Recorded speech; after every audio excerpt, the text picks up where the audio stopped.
பசிச்சா மேடம் எனக்கு பசிச்சா நான் தான் சாப்பிடணும். ஏன் நீங்க பண்ணக்கூடாது.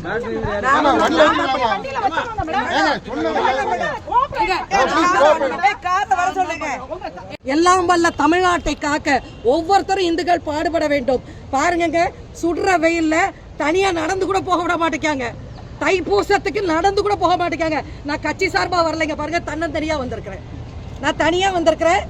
ஒரு தைப்பூசத்திற்கு ஒரு இந்துக்களின் சாதாரண கடமையை கூட நிறைவேற்ற விட மாட்டேங்காங்க. தமிழக அரசு இந்த அளவுக்கு ஒரு சாமானியனுடைய குரல் வலையை நெரிக்க கூடாது. அன்பானவர்களே, திராவிட முன்னேற்ற கழகத்தை எதிர்த்து ஒரு சாமானிய இந்துக்கள் போராடி கொண்டேதான் இருப்பான். நீங்க என்ன பண்ணாலும் சரி, திராவிட அரசு ஒழிக, திமுக அரசு ஒழிக. பாரத் மாதா கி ஜெய். திமுக அரசை வன்மையாக கண்டிக்கிறோம். இந்த திமுக அரசை வன்மையாக கண்டிக்கிறோம். இந்துக்குள்ளான திமுக அரசை வன்மையாக கண்டிக்கிறோம்.